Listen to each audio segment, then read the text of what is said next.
What I wanted to talk about today was the idea of, specifically analyzing someone's metabolism and how that relates back to, of course, one of my main roles here, which is doing the CPET testing and everything like that. CPET, by the way, just standing for Cardiopulmonary Exercise Testing. So yeah, what I wanted to do today is just going to start off with like a really, really like obnoxiously basic, background in the physiology of it all, and then we can kind of transition into how I would be able to use this information to speak with patients and to be able to kind of help counsel them to make better decisions on how they might be exercising and everything like that. So to start off with, the obnoxiously, basic stuff when it comes to exercise physiology, the purpose of our metabolism of any, metabolic process that we have is to be able to generate ATP or adenosine triphosphate.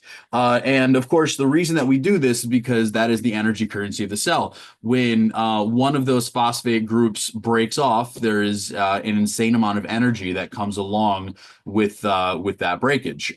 And when when ADP or adenosine diphosphate is reconverted back into adenosine triphosphate, we utilize the energy that we can get from the foods that we eat and from things that we have stored in our body. We utilize that to be able to store that energy in those bonds of the phosphate groups, and that allows us to be able to save that for later on. That's kind of why it tends to be called that energy currency. So ATP can be either synthesized or is already kind of just generally present in the cells with a few different processes. So we have the local phosphagen stores. That's just we have ATP just kind of generally floating around our body at any moment at any time.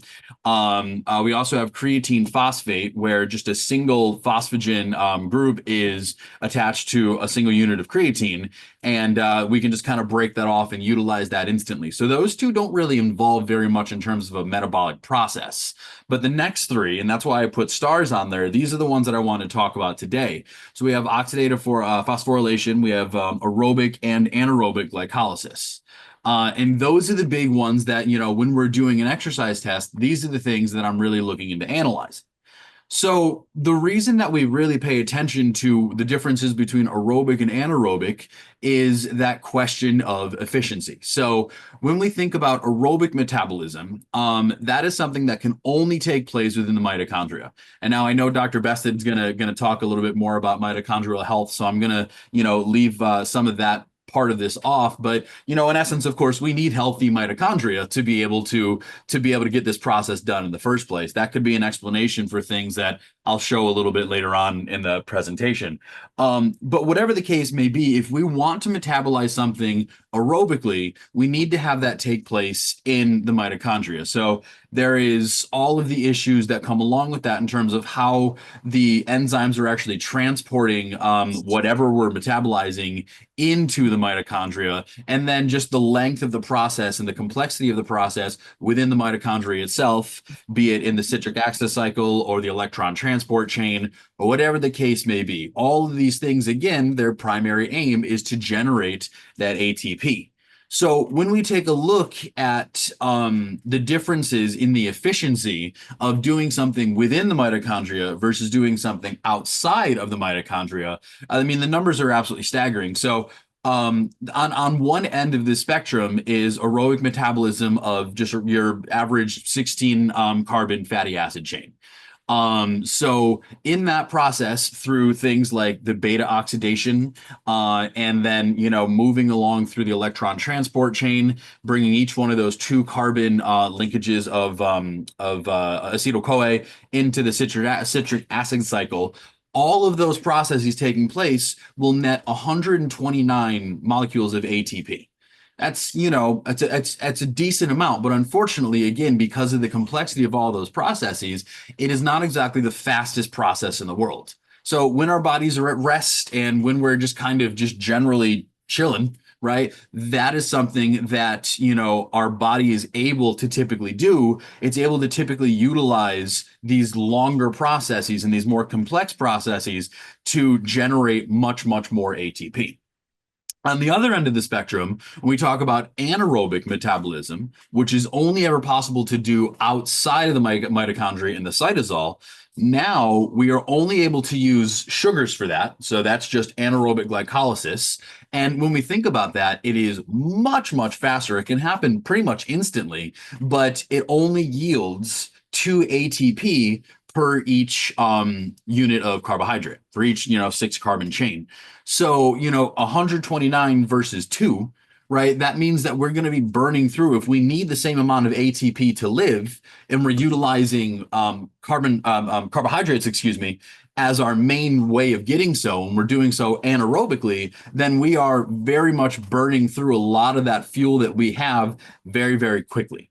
And that is, one of the things that we take a look at when we're looking at, how intensely we want our patients to work out and what kind of activities we would want to either prescribe them to do, or in rare situations, tell them just to avoid altogether.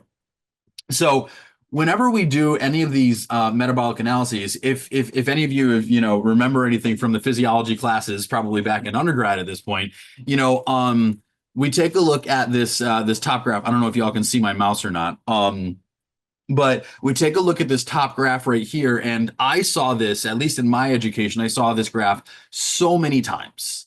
And I honestly am not the biggest fan of this graph, because to me it feels a little bit misleading. Right. And I've had conversations with patients who have gone through some of these classes in the past and everything. And they always think to themselves, this green line specifically, the anaerobic metabolism, that would be mainly anaerobic glycolysis that we would see. So I have patients that are confused and say, well, don't you need to burn through all of your carbohydrates before you begin to burn your fats? Because when you see graphs like this, that's a very clear indication that, yes, that would be the case. That's why I'm not exactly the fan of this. This graph is technically not incorrect, but I do think the way that it's illustrated is a touch misleading, because our bodies are able to utilize any of these metabolic processes at pretty much any time. And it's just the percentages and the proportions of which that are really bound to change. So when we take a look at this other graph that I have down here, this is one that I got from a healthy control. So this is what we would consider to be a pretty typical kind of textbook response to an exercise challenge. So we would see the white shaded area at the beginning here. That is when they're at rest. Right. And then we have the green shaded area being their actual exercise aspect. And then the yellow shaded area in the back is when they're in the recovery. So when we take a look at their rest, that white shaded area specifically, we can notice that this red line at the bottom sits above any bit of a black line that might be underneath, right? The red line is our body's fat metabolism. That is aerobic oxidative phosphorylation of fatty acids, right? When we take a look at that, we can see that when we are at rest, the ideal situation is for us to be able to burn fats. So, of course, that's where, once again, this top graph gets a little bit misleading, because we don't need to burn through those carbohydrates. At rest, our body is working efficiently because it doesn't need for us to get this energy right now. It can take that extra time for that extra complexity, but work on that much, much more efficient aerobic metabolic process. So we can see that kind of occurs. And then as someone moves through their exercise tests, again, that's that green shaded area. As that exercise test gets more and more intense over time, eventually their body is going to say, oh, this is too hard. We need this ATP too fast. So now they're going to start to kick up. First, it would be aerobic glycolysis, which is still taking place in the mitochondria, but is still faster than processing the fatty acids. And then eventually we go into a complete anaerobic state, where once again, their body is only burning carbohydrates outside of the mitochondria. So when I take a look at a graph like this, I have these dotted lines that I've kind of superimposed on top. This first kind of section right here is what I've always kind of called the LSD zone, less fun kind, just long, slow distance, right? And this is where it's really good to train like a lot of nice low intensity aerobic metabolism and get their bodies used to that. Now, eventually, when that carbohydrate begins to kick upwards, but they're still burning some sort of fat, or they're still working somewhat aerobically, we once again see a much higher increase in aerobic glycolysis. And it's at this point that they're in one of the zone has two names. We either call it the performance zone. So if someone is playing hockey, for example, playing ice hockey, this would be the phase that they're in because they're playing for a couple hours at a time. So it needs to be sustainable, but it's by no means low intensity. So there's that. But if someone's training in this zone, we kind of call it the junk zone because it is too hard to be able to work that really good low intensity to get that low intensity benefits, but it's not hard enough to get the good benefits of the high intensity, the high intensity interval training sort of benefits as well. So it's something that, when I'm working with my patients, if I'm working with a healthy control, for example, it's one of those things that I like to try to have them avoid training in that kind of middle zone and separate their trainings out into the edges of their spectrum. Now, of course, when we're taking a look at patients with chronic fatigue syndrome, we would tend to avoid even that high intensity zone for at least for the initial phases of training. We would try to get away from that for a considerable amount of time and really, really focus on this good LSD, this good, really long, slow distance zone, and do everything we can to kind of bolster that as best as possible. And I think I have a few extra slides, so I'm going to kind of move through these a little bit more quickly to give time for Dr. Bested. But one of the ways that we do this is we identify through the respiratory exchange ratio, which is one of the things that I'm able to get utilizing the metabolic equipment that we utilize, we're able to get this ratio of essentially CO2 expired versus oxygen inspired. When we burn a lot of fats or we work aerobically, our body is taking in more oxygen than it's comparatively letting out. So that's how the machine can tell that we're working aerobically. Anaerobic metabolism requires little to no oxygen whatsoever and produces a ton of carbon dioxide. So that's how we can see that as this respiratory exchange ratio approaches and then exceeds 1.0, because the excessive amount of carbon dioxide expired versus the oxygen that's inspired, we are getting to be much more approaching carbohydrate metabolism, specifically 100% as we exceed an RER of 1.0. And when we take a look at that, we can see the way that this actually works for CPET testing in general. So we can do two different types of CPET testing. We can either do a maximal of VO2 max, which is illustrated by the blue arrow here. That is where we push them essentially as hard as we possibly can, as hard as they can possibly go to get as much information as we can. Now, for our patients, unless we're doing a disability test, there's really no reason to do that. So instead, we do a submaximal test where you can see at the red arrow, essentially, as soon as that fat metabolism falls off and it's no longer working at all, then okay, we're done. We've gotten all the information that we need because, again, we're only looking at that low intensity side of the spectrum. When we compare a healthy control versus someone with one of these chronic fatiguing disorders, be it CFS or long COVID or Gulf War illness, whatever the case may be, we see a very different metabolic profile. Now, these are different looking graphs, but the lines that I want you to pay attention to are still the same colors, the red and the black lines for each one of these.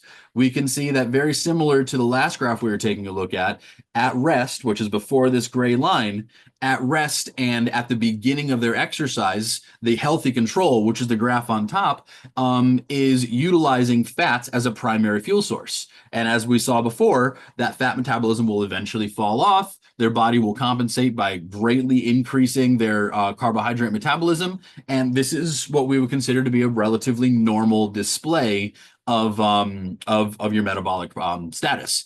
Looking at someone with chronic fatigue disorder, however, we can see that at rest even, their body is only burning, well, it's prioritizing, I should say, carbohydrates for their primary fuel source. Here, I would say, because we do see a little bit of fat metabolism, here I would say the machine is really reading more of like an aerobic glycolysis. So it's not great, but it's also not terrible. But at the same time, we see that fall off, that point where the fat metabolism is just no longer happening at all, happens much, much sooner. And then the patients are never really prioritizing fat in the first place. So they're working at a much lower level of metabolic efficiency. And that would be one of the things that we would try to change through one of the ways that I'm working now is talking about this idea of aerobic rehabilitation. So I'm actually just going to skip over this slide because again, I want to make sure that I leave enough time for Dr. Bested. But essentially, what we would do with this is I would try to find the intensity at which an individual has this crossover point, where essentially that fat metabolism is beginning to fall off the map. At that point, I can see how intensely they're working. There's a few different ways that we can do that, but honestly, the one that I have found to be most successful in this practice is utilizing just their subjective exertional scale. So we have something called a rate of perceived exertion, which is a very strange scale, but it's a scale of 6 to 20, with 6 being the easiest that someone could work and 20 being the hardest that they've ever worked in their lives. And I would say, okay, whenever you're working at an 11, for example, which is what happened here, that is when your fat metabolism is getting to fall off the map. So if we can keep you at working something less than an 11, then that is going to be a way that we can teach our patients not only to feel what it's like to have, to know what their metabolic process is actually feeling like in their body, but it's also going to give them a way to know how we can limit them without putting, too many, strict kind of numbered measurements on them. So I think it helps out in a few different ways. But whatever the case may be, what we would do here is I would have them try to pedal, like I said, at or below an 11 on this scale, and I see how long their body's fat metabolism lasted. We again see that the green section is when they're actually doing their exercise. So that's roughly about 2 minutes into their exercise that their fat metabolism fell off the map. So I would say, I'm sorry, it's about 3 minutes. So I would kind of underestimate that just a little bit and say we would have you do some sort of intervalized training. We would have you do a low intensity pedaling for about 2 minutes, and then we would have you rest for a minute to be able to kind of reset that metabolic process so that we can kind of move back and forth in that intervalized training, which gives them more of a capability of actually being able to do more of these exercises without stressing their bodies out too much and risking crossing over into these into that junk zone or across their anaerobic threshold, whatever the case may be. So summarizing really quickly, one of the things that we really talk about here is the idea of working with efficiency, trying to find the right metabolic efficiency for each one of our patients. We're not asking them to exercise so much that they're pushing themselves into a state where they're burning carbohydrates as a primary fuel source, but instead we're looking at doing so with burning fats instead. And then that's going to allow them to generate that ATP in a much more efficient, relaxed metabolic state. And that's exactly what we're looking for to kind of help out with managing their symptoms. When I work with patients, especially if I haven't seen them in person, one of the biggest things that I ask them to do is perform offensively low intensity exercises.